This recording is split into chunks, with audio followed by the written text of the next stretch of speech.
up soon, we will be celebrating the 3-day service, which is called the Tridiumm. Now, this might be the first time you've heard of this word.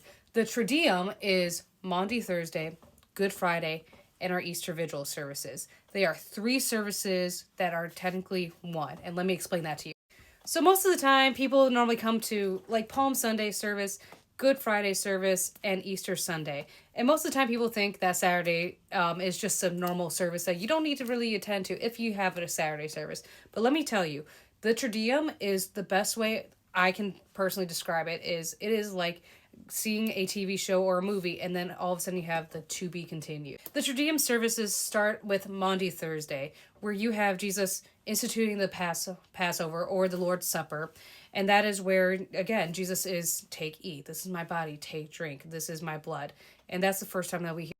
Now, how services normally work out is that you have a prelude in the beginning of the service, and then you have a postlude, and you have the Benedictimus. You start off with confession and absolution, and then you end with the pastor saying, go in peace. However, this service does not end there. We start off with confession and absolution. You have the prelude. But in the end of the service, we have Psalm 22 chanted. And during that, the altar guild takes down all the paraments and everything is stripped down. Similar to Jesus, where Jesus was arrested and he was stripped down and he was beaten. And then we go to the next service, which is Good Friday.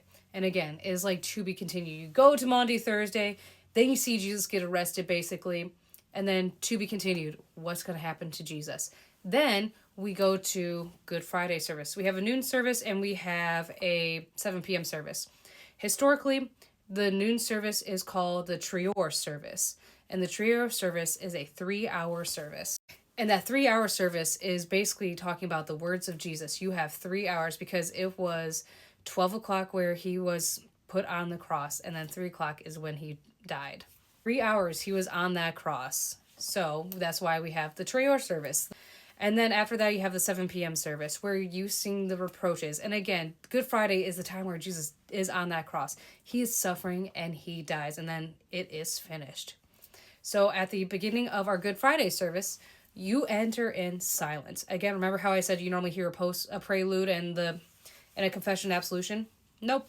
You're in the middle of this service. This is, again, not a brand new service. This is the continuation of what the service was. So you enter in silence, time to reflect and everything like that. Then we have a prayer. And then we continue on with the Passion readings. And then as the Passion readings happen, we slowly take out all the lights at the church.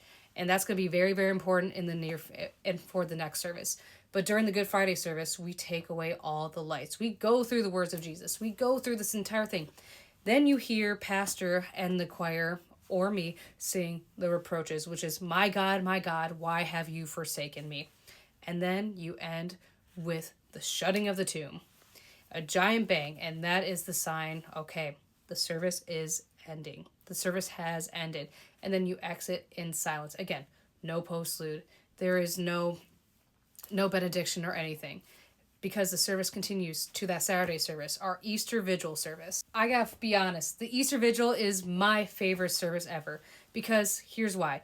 You go through the service of light, you go through the service of baptism, and then you have the triumphant Easter proclamation.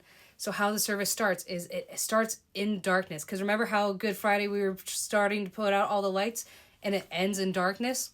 Well, Easter Vigil is Jesus' new light. We enter in with the Paschal candle, and we have the new kindled light of Christ. Because again, during that Good Friday service, we were taking out our old Adam, our old sin, everything is done because Jesus died and rose again. So that is why we have the new light of Christ. So we have our Paschal candle and we enter in.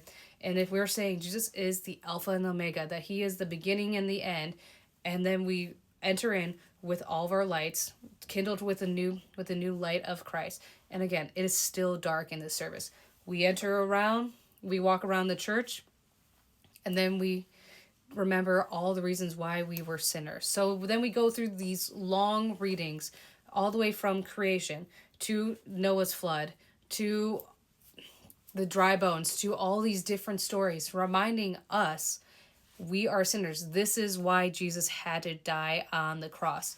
All of these reasons, all of the Old Testament is the reason why why Jesus had to die on the cross. Then we go to our baptism section, which is a reminder that you are saved through baptism. Christ came down and he saved you, and you are a child of God. So we have the remembrance of our baptism after that.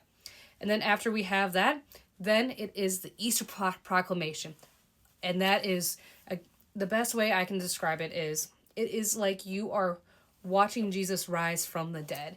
It is the end of the continuation of the services. You have, okay, Jesus is now betrayed and then he is arrested. Then you have his death. And then you have the reminder, this is why he died for you. But don't worry, that's not the end. Jesus rises again. And it is the most spectacular thing. You have lights turning on. You have bells ringing. You have all the fanciest sound ever. And then it is Easter, the Easter proclamation. And finally, at the end of the service, we have that benediction. The Tridiumm service is over. You are given the benediction of go in peace. The postlude plays. And that is the end of our Tridiumm services. And then we have our Easter Sunday services after that.